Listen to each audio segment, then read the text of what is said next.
Hai semuanya, ketemu lagi dengan Ami dalam Ami Mengulas Buku. Dan episode ini saya akan mengulas buku berjudul Museum Kehilangan. Ini adalah buku kumpulan puisi yang menceritakan tentang Munir, pejuang hak asasi manusia yang telah dibunuh. Seperti apa ulasannya? Saksikan terus ya. Museum Kehilangan adalah sebuah buku kumpulan puisi yang ditulis oleh Wawan Kurniawan yang diterbitkan oleh penerbit Gramedia di tahun 2020. Wawan Kurniawan atau biasa disapa Wawan merupakan alumni Fakultas Psikologi Universitas Negeri Makassar yang telah menerjemahkan banyak karya kesukaannya.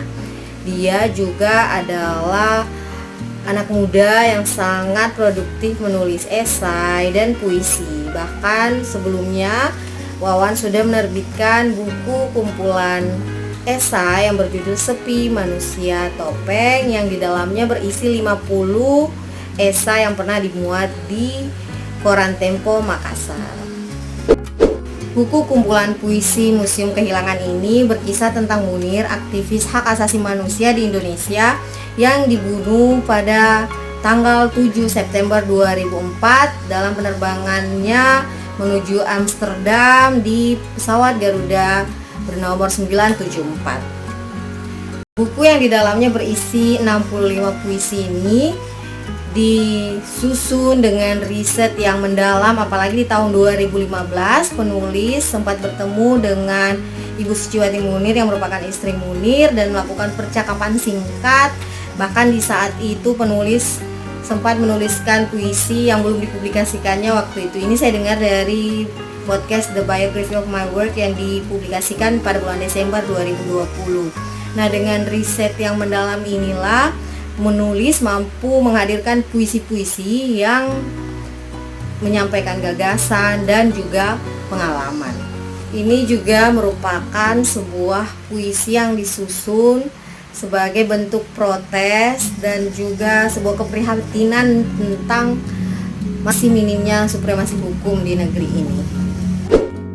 Yang menyenangkan bagi saya adalah ketika menemukan banyak puisi prismatis di dalam buku ini sebagai pembangun puisi yang apik, baik dari segi kata, imaji, hingga majas. Meskipun demikian, sebagai pembaca saya juga menemukan beberapa puisi gelap sehingga sedikit sulit untuk saya cerna, misalnya pada puisi berjudul Eksepsi dan Firasat. Di sini saya melihat Wawan sebagai penyair hadir untuk membahasakan perasaan Munir sebagai Munir, lalu perasaan Wawan sebagai Munir, lalu perasaan Wawan sebagai istri maupun anak Munir, lalu juga perasaan orang-orang yang kehilangan tapi masih penuh keyakinan tentang harapan-harapan untuk mengambil kembali sesuatu yang telah hilang tersebut. Lalu kalau ditanyakan puisi apa yang saya suka semua puisi yang ditulis oleh Wawan, termasuk yang ada di dalam buku ini. Tapi kalau disuruh memilih 3 teratas, saya menandai 4 sih, nggak jadi 3 berarti.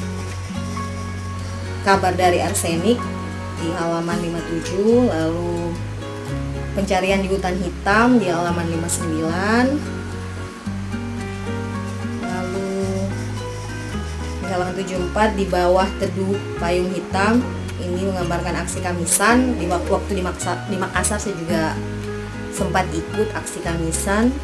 Serta di halaman terakhir berjudul Diva Suki Larasati.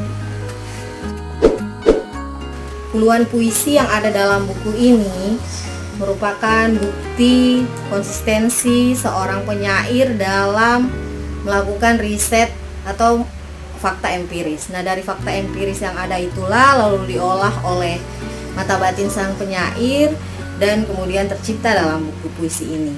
Ini tentu menjadi tempat kita belajar, khususnya para pegiat sastra atau yang ingin berkecimpung secara serius dalam puisi serta menuliskan puisi-puisi yang syarat akan isu sosial, termasuk isu Munir yang sudah lebih dari 16 tahun belum juga terselesaikan.